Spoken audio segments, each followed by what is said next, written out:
이 한 번 닫혔던 길이 한 번 열렸다는 것은 대단히 중요합니다.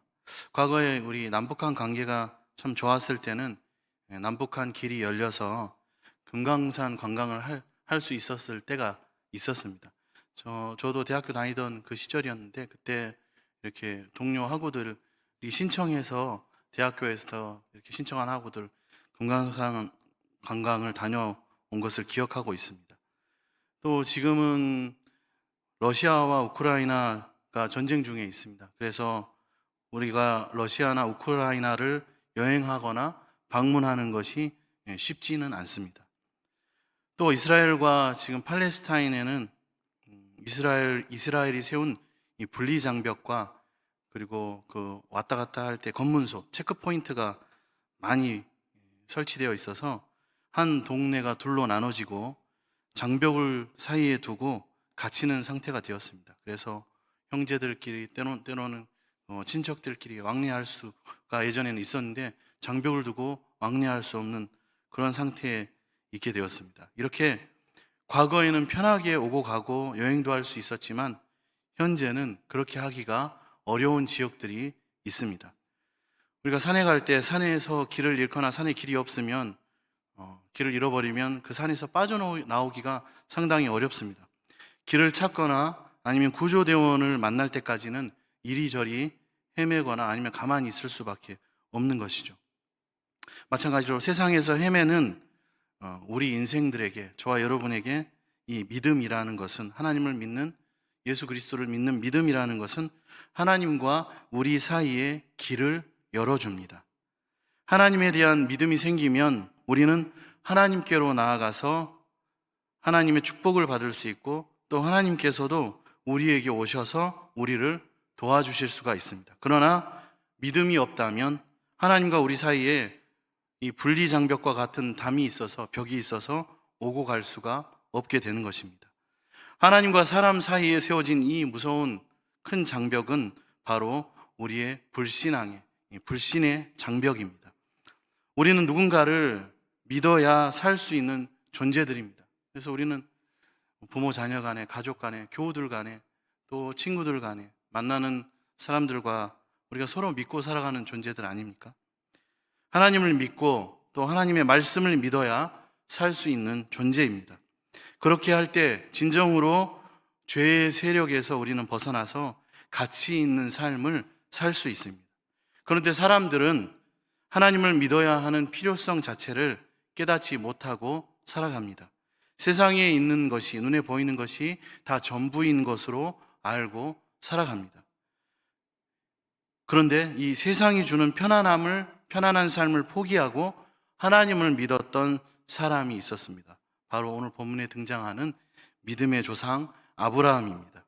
그는 하나님의 약속만을 믿고 자신의 고향 메소포타미아 그 문명을 떠나서 가나안을 향해서 갔습니다. 그리고 예수님이 오시게 됩니다. 예수님은 죄와 사망과 사탄의 권세를 무너뜨리고 모든 사람들이 하나님을 믿을 수 있도록 길을 여셨습니다. 그리고 길이 되셨습니다. 오늘 우리에게 주신 이 본문의 말씀은 믿음이 무엇인지 설명하고 있습니다. 우리는 성경에서 믿음의 사람들을 봅니다. 예수님께서 10명의 나병 환자들을 고쳐주셨을 때 그들에게는 분명히 믿음이 있었습니다. 예수님은 그들에게 제사장에게 가서 너희 몸을 보이라고 말씀하셨고, 그들은 예수님의 말씀을 믿고 가다가 병이 다 나았습니다. 그러나 예수님께 돌아와서 죄를 용서받은 사람은 오직 사마리아 사람 한 명뿐이었습니다. 예수님께서는 중풍병에 걸려서 들것에 실려 지붕으로 내려온 사람에게 내 병이 치료되었느니라 하지 않으시고 내 죄사함을 받았느니라 이렇게 말씀하셨습니다. 그때 그 사람들이 예수님의 말씀에 웅성거리자 예수님께서는 중풍병자에게 내 죄사함을 받았느니라 하는 말과 일어나 내 상을 가지고 걸어가라 하는 말 중에서 어느 것이 쉽겠느냐라고 물어보셨습니다. 중병이 치료되는 것과 죄를 용서받는 것, 이것은 둘 다 어려운 것입니다. 그러나 우리 인생들은 병고침 받는 것을 더 필요로 합니다. 하지만 우리 주님 예수님이 주시려고 하시는 것은, 그리고 주시려고 하셨던 것은 병 낫는 복이 아니라 죄사함을 받는 복이었습니다. 세상에는 많은 종류의 믿음이 있습니다. 아마 사람들이 아무것도 믿지 못한다면 사람들의 정신은 공황 상태가 되어서 제대로 살아갈 수가 없을 것입니다. 어떻게 뭘 하나를 믿고 물건을 살 수 있고 먹을 수 있고 누구를 믿고 살아갈 수 있겠습니까? 오늘날 많은 사람들은 미래에 대해서 너무나 불안해하고 있습니다. 사람들은 미래가 불안정해 보이면 결혼도 하지 않으려고 하고, 결혼을 하더라도 아이를 낳지 않으려고 합니다. 그러나 믿는 이들이 불안과 두려움을 이기고 평안 속에서 우리 그리스도인들이 살아갈 수 있는 이유는 바로 하나님의 살아계심 때문입니다. 하나님께 대한 믿음이 없다면 미래를 살아갈 용기가 도저히 생기지 않을 것입니다. 더 큰 축복은 바로 하나님께서 우리에게 말씀을 주셨다는 사실입니다. 이 하나님의 말씀을 붙잡으면 하나님은 그 약속을 지켜주십니다. 하나님의 말씀을 믿으면서 살아가는 것이 얼마나 복되고 아름다운지 우리는 오늘 말씀 비추어 행함을 통해 믿음을 다지고 그 복을 누려야 할 것입니다. 본문 26절 말씀입니다. 26절에 영혼 없는 몸이 죽은 것 같이 행함이 없는 믿음은 죽은 것이니라. 이 말씀을 하면서 믿음의 어려움에 대해서 야고보 사도는 이야기하고 있습니다. 26절 이 본문 말씀은 죽은 믿음에서부터 시작합니다. 죽은 사람을 보면 몸은 그대로 있습니다. 눈도 있고 코도 있고 다리도 있고 팔도 있습니다. 그러나 그에게서 영혼이 떠났기 때문에 움직이지 않습니다. 몸은 점점 굳어가고 나중에는 썩게 됩니다. 성경은 신앙을 가지고 있지만 실천하지 않는 사람을 이 죽은 신앙을 가진 자라고 말씀합니다. 죽은 신앙이 그에게 어떤 정신적인 위안은 될지는 몰라도 하나님의 능력을 받을 수는 없습니다. 중요한 것은 신앙을 가지고 있는 모양이 아닙니다. 진정으로 필요한 것은 참된 믿음과 진정한 신앙을 가지고, 살아있는 신앙을 가지고 하나님의 능력을 받아서 어려운 현실을 담대하게 이겨나가는 모습입니다. 이게 정말로 필요한 것입니다. 이스라엘 사람들에게 믿는다는 것은 모든 것을 다 맡기는 것을 의미했습니다. 우리나라 사람들은 누군가를 믿으면 그에게 쉽게 보증도 서고, 때로는 가족이 될 수도 있고 형제가 될 수도 있고, 그래서 인감도장을 맡겨버립니다. 그래서 재산을 잃어버린 사람들이 많이 있습니다. 이스라엘 사람들은 하나님께 자신의 모든 것을 맡깁니다. 신실하신 하나님께 자신을 온전히 맡기는 것입니다. 이것은 사람을 믿는 것과 근본적으로 다른 것입니다. 눈에 보이는 것을 믿는 것은 쉽습니다. 그러나 눈에 보이지 않는 하나님을 믿는 것은 너무나 어렵습니다. 만일 눈에 보이지 않는 하나님을 믿었는데 하나님이 만약 안 계시면 그건 망하는 것이 아닙니까? 하나님께 우리가 기도를 드렸는데 하나님께서 그 기도를 들으시지 않는다면 우리는 그냥 혼자 엉뚱한 짓을 한 것이 아닙니까? 그래서 하나님을 믿는 것은, 보이지 않는 하나님을 믿는 것은 너무나도 어렵습니다. 그럼에도 불구하고 하나님을 믿는다면 거기에는 분명한 이유가 있다는 것입니다. 예를 들어 환자들이 수술을 받기 위해서 수술대에 오르는 것은 수술하는 의사를 믿기 때문에 수술대에 올라가는 것입니다. 환자가 아닌 보통 사람들은 수술대에 올라갈 필요도 없고 오르지도 않고 그렇습니다. 환자들이 수술을 받으려고 하는 것은 자신의 상태가 지금 어떤 상태인지 정확히 알고, 또 수술하는 방법 외에는 치료받을 방법이 없다는 것을 알기 때문에 그렇습니다. 수술하는 것이 고통스럽기는 하지만 수술을 받는 것이 수술을 받지 않는 것보다 훨씬 낫다는 것을 믿기 때문에 수술을 받는 것입니다. 서울에 있는 암병원이든지 암센터에서 암치료제를 개발합니다. 해년마다 개발하죠. 그리고 임상실험을 시행합니다. 이때 암 환자들을 대상으로 임상실험 대상자를 모집합니다. 그러면 많은 암 환자들이 임상치료를 받거나 신약을 통해 치료하기로 신청합니다. 신청한다고 다 임상치료 대상자가 되는 것도 아닙니다. 하지만 이들은 소망 없이 죽을 바에야 아직 검증되지는 않았지만 그래도 치료가 될 수 있다는 희망으로 그것을 신청하는 것입니다. 마찬가지로 보통 사람들은 눈에 보이지 않는 이 하나님을 믿을 이유가 없는 것입니다. 물론 신이 존재한다는 것 정도는 인정합니다. 그러나 하나님 앞에서 자신의 인생이 수술받아야 하고 자신의 권리를 완전히 포기하고 모든 문제를 그 하나님께 맡겨야 한다고까지는 생각하지 않습니다. 그렇기 때문에 그런 사람들과 하나님 사이에는 아주 높은 불신의 장벽이 가로놓여 있습니다. 사실 능력 있는 삶을 살고자 한다면 하나님으로부터 우리는 능력을 공급받아야만 합니다. 그러나 자신의 노력으로 얼마든지 잘 살 수 있다고 생각하기 때문에 굳이 하나님 앞에서 자신의 삶을 수술받으려고 하지 않는다는 것입니다. 이러한 생각이 만연해 있는 이 세상에서 저와 여러분처럼 하나님을 믿는 사람들은 바로 우리 인생이 하나님이 아니면 소생 가능성이 없다고 판단한 사람들입니다. 믿음은 잘나고 똑똑해서 믿어지는 것이 아니라, 하나님을 믿는 것이 아니라 인생이, 나의 삶이 나의 힘만으로는 도저히 가능성이 없다고 판단되기 때문에 하나님을 믿는 것입니다. 하나님의 말씀의 수술대에 나를 올려놓는 것입니다. 그런데 놀랍게도 이렇게 할 때 불신의 벽이, 불신앙이 무너지면서 하나님과 나 사이에 믿음의 통로, 믿음의 길이 열려지게 되는 것입니다. 야고보 시대의 많은 그리스인들, 헬라인들에게 믿음이라는 것은 이론을 믿어주는 것이지 사람 자체를 믿는 것은 아니었습니다.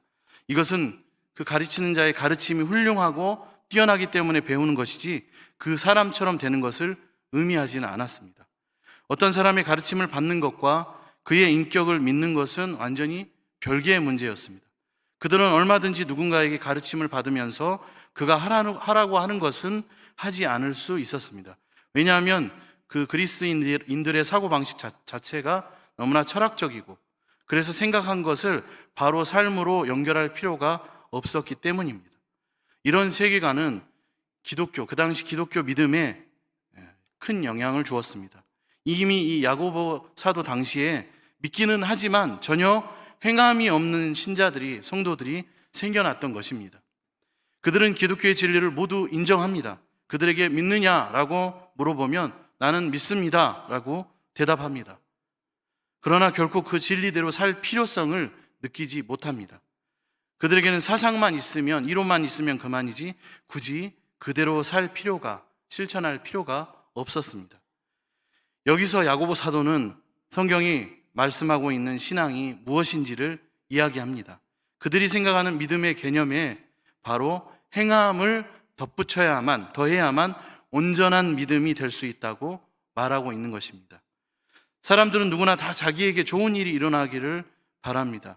이러한 희망사항을 가지고 살아가는데 이러한 일들은 일어날 수도 있고 일어나지 않을 수도 있습니다.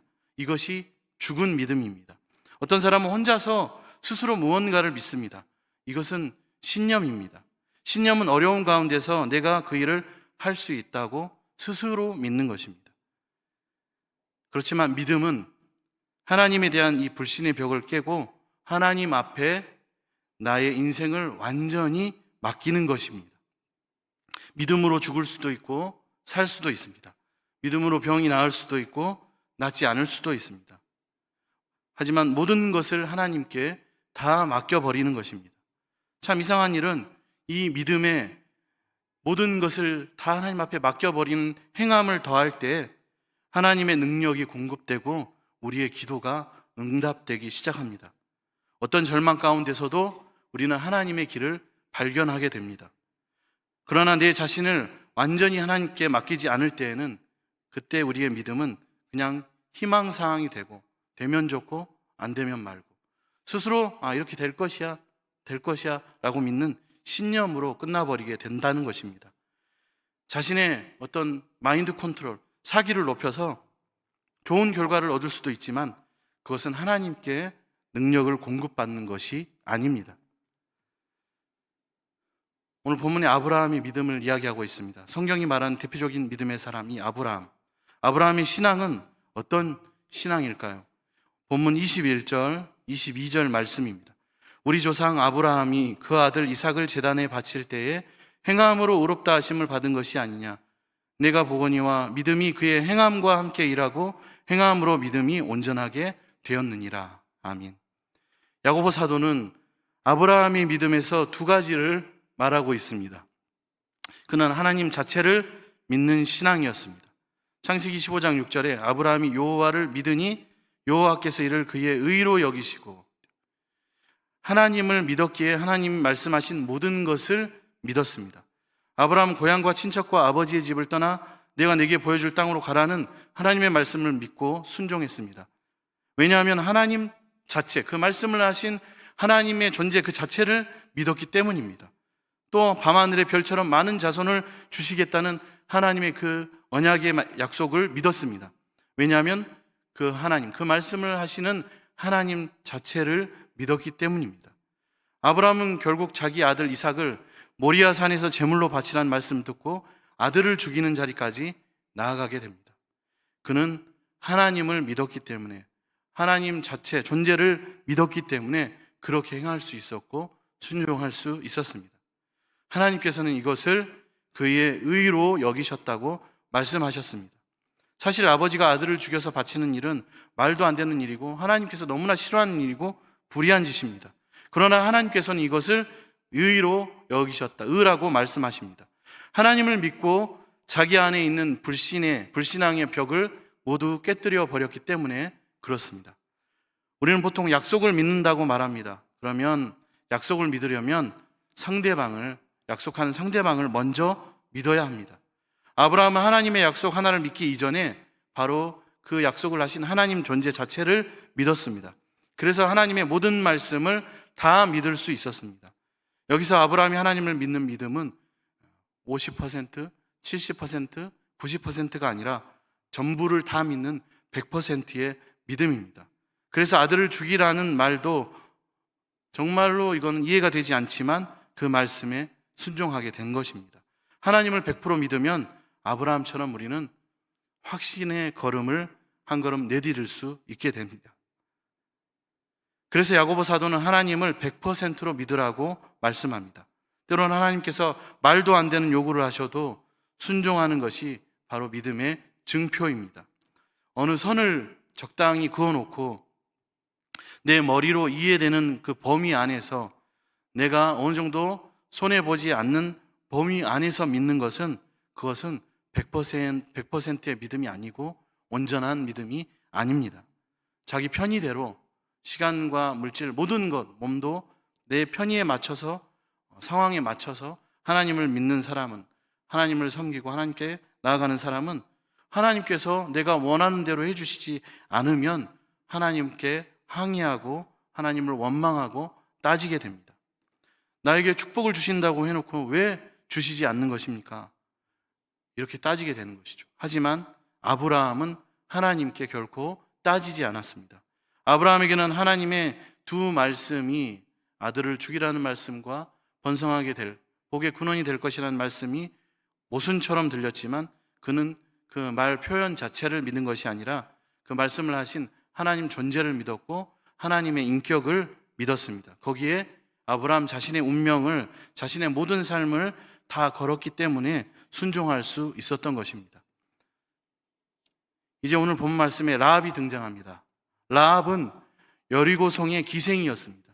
라합은 하나님에 대한 소문을 듣고 자기 나라를 정탐하러 온 2명의 이스라엘 사람을 살려주었습니다. 그들이 무사히 이스라엘 진영으로 돌아가게 되고 여호수아와 이스라엘 백성들은 큰 확신을 가지고 요단강을 건너서 가나안 땅을 정복할 수 있었습니다. 무엇 때문에 라합은 여리고 사람들을 배신하게 되었을까요? 그것은 바로 여리고 안에 있는, 여리고가 보여주고 있는, 여리고가 지니고 있는 죄 때문이었습니다. 여리고성은 종려나무 성이라고 불렸는데 기후가 좋은 비옥한 도시였습니다. 그런 곳에서 기생 라합이 술을 팔면서 살면 큰 수입을 얻게 되고 삶이 편했을 것입니다. 그러나 라합은 도저히 여리고에서 충성할 수 없었던 이유가 있었습니다. 그것은 바로 그곳 사람들의 죄를, 그 사람들의 여리고의 죄악을 눈으로 다 보았기 때문에 그렇습니다. 소돔과 고모라는 가나안 평지에서 가장 비옥하고 아름다운 곳에 위치한 도시였습니다. 죄만 없었다면 에덴 동산이라고 할 수 있을 만한 그러한 곳이었습니다. 그러나 죄 때문에 유황불이 내려서 모든 사람들이 다 타 죽고 말았습니다. 하나님의 심판을 받고 말았습니다. 아브라함이나 믿음의 조상들이 이 세상을 믿지 않고 하나님을 믿고 하나님 말씀을 믿었던 이유는 바로 세상의 죄 때문이었습니다.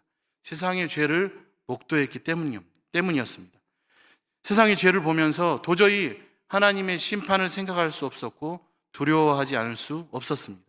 사람들은 하나님을 무시하고 업신여기고 자기 정욕을 마치 신처럼 절대시하면서 마음껏 방탕하게 자유롭게 살아갔습니다. 그러한 모습들을 볼 때 하나님의 심판을 믿지 않을 수 없었던 것입니다. 하나님께서는 멸망할 수밖에 없는 이 세상에 구원의 길을 주셨습니다. 그것은 바로 하나님을 믿고 하나님의 말씀을 믿는 길입니다. 하나님을 믿는다는 것은 하나님의 존재를 믿고 하나님의 심판을 믿고 하나님의 능력을 믿는 것입니다. 그 하나님 말씀의 핵심이 무엇입니까? 멸망한 세상에서 하나님 말씀대로 행하는 것이 바로 핵심입니다.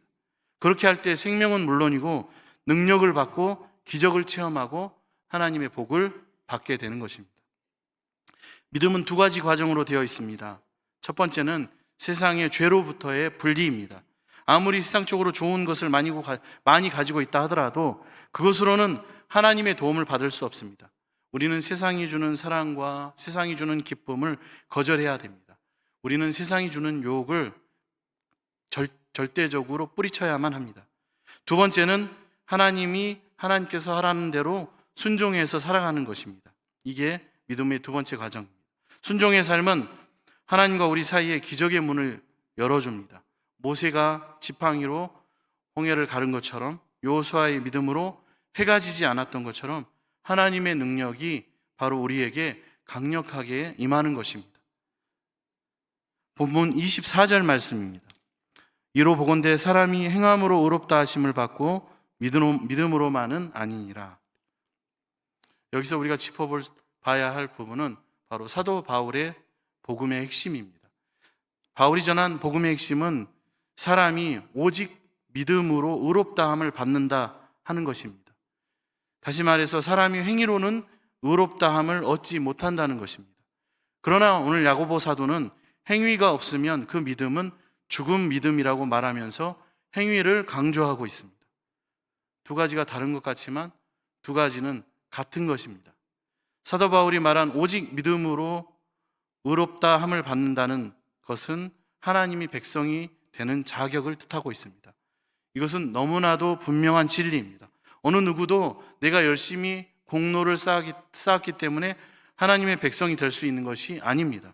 하나님의 백성, 의인이 되는 자격은 오직 하나님을 믿음으로 되어지는 것입니다. 그러면 하나님의 백성이 되었다는 증거는 무엇입니까? 그 후에 계속 믿음으로 살아가는 것입니다. 믿음으로 행하면서 살아가는 것입니다. 그래서 사도 바울도 오직 의인은 믿음으로 말미암아 살리라 라고 말씀했습니다. 우리는 하나님이 살아계신 것을 믿고 하나님 말씀을 모두 믿어야 합니다. 그러면 아무 공로 없이 하나님의 백성 된 자격을 얻게 됩니다. 하나님을 믿기 시작했으면 그때부터 세상이 하는 말은 믿지 말아야 합니다. 오직 하나님께서 삶을 인도하시고 책임지신다는 사실을 믿고 성경대로만, 말씀대로만 살아가면 되는 것입니다. 물론 세상을 성경대로 살아가다 보면 도저히 견딜 수 없는 인생의 고비와 어려움을 많이 만나게 될 것입니다. 이러한 어려움들은 우리의 믿음을 잠시 동안 시험해보는 강교한 유혹입니다. 그러기에 우리는 끝까지 하나님의 선하신 계획을 믿어야 합니다. 믿음으로 산다고 해서 모든 복이 공짜로 우리에게 쏟아지는 것이 아닙니다. 우리는 우리가 해야 할 일에 최선을 다해서 살아가야 합니다.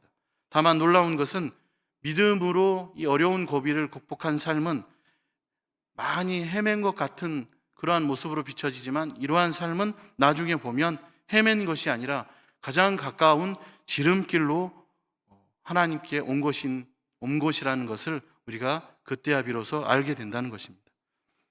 하나님께서 나에 대한 좋은 계획을, 선하신 계획을 갖고 계시고 세상이 아무리 우리의 복을 빼앗으려고 해도 하나님께서 우리를 지켜주신다는 사실을 믿어야만 합니다. 야고보 사도는 이것을 행함이라고 말하고 있습니다. 이것을 믿음으로 사는 것이라고 말하고 있는 것입니다. 종교개혁 시대에 가톨릭에서 행위로 사람들의 구원을 살 수 있는 것처럼 거짓 진리로 사람들을 몰아갔습니다. 그때 종교개혁자들은 오직 믿음을 부르짖었고 종교개혁이 일어나게 되었습니다. 그런데 오직 믿음만 강조하는 바람에 이제 믿음의 행위는 너무나 축소되어 버렸습니다. 다시 말하면 예수님을 믿고 난 후에, 예수 믿은 후에 세상적으로 출세하고 돈을 잘 벌면 하나님이 축복하시는 것으로 변질되어 버린 것입니다. 출세하지 말고 돈을 잘 벌지 말라는 뜻이 아닙니다. 우리는 믿음으로 모든 일을 해야 하고 믿음으로 우리는 자라가면서 세상의 모든 일을 해야 하는데 모든 것이 세상적인 축복으로만 변질된다는 것입니다. 우리는 믿음으로 사는 법을 배워야 합니다. 어린아이의 상태에서는 바로 걸을 수가 없잖아요. 기는 것부터 배워야 합니다. 한꺼번에 우리가 하나님의 말씀을 다 순종할 수는 없습니다.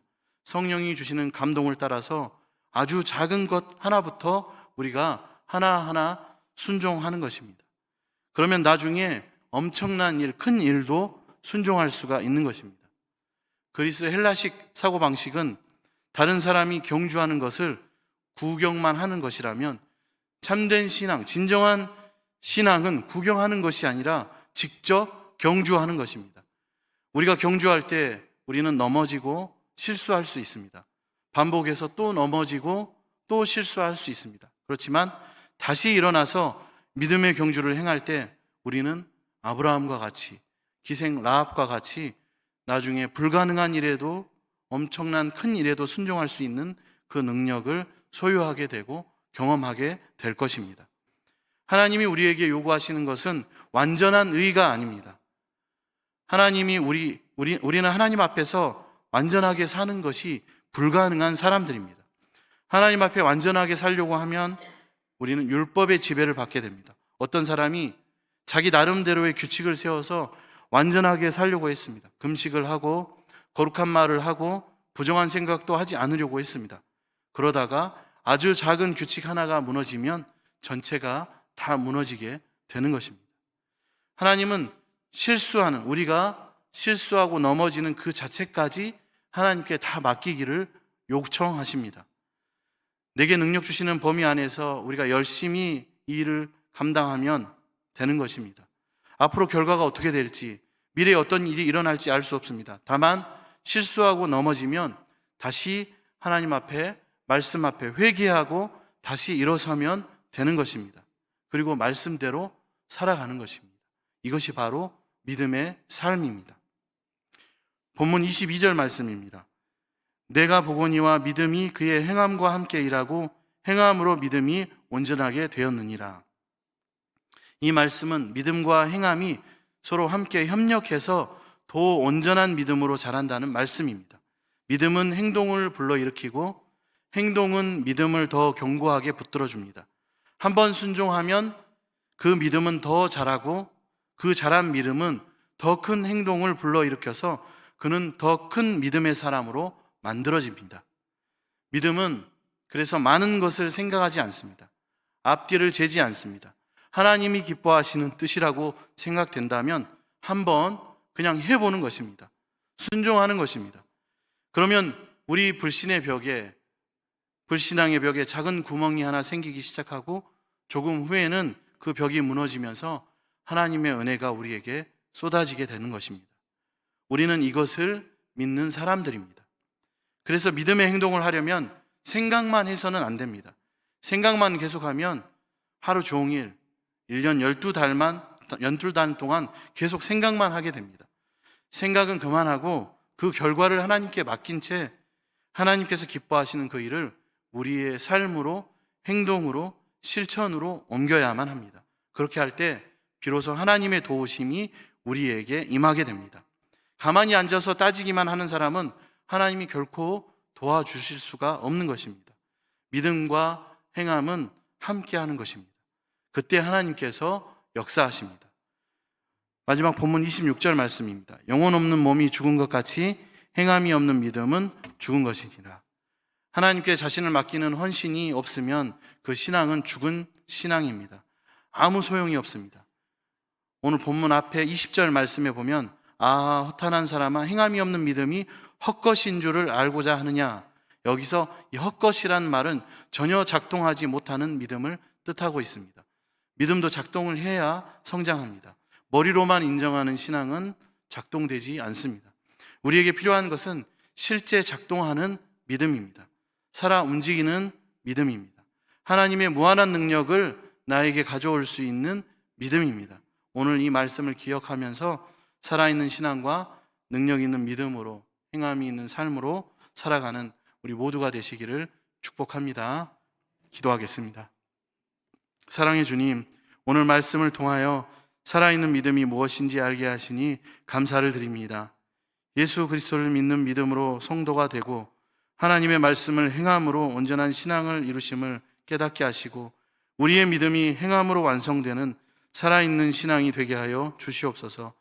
말씀대로 살아갈 때 겪는 고난과 어려움을 선하신 하나님을 의지하면서 잘 이겨내게 하시고 진정한 복의 말씀을 허락하신 하나님 존재 자체를 믿고 순종하는 주님의 자녀가 되게 하여 주시옵소서.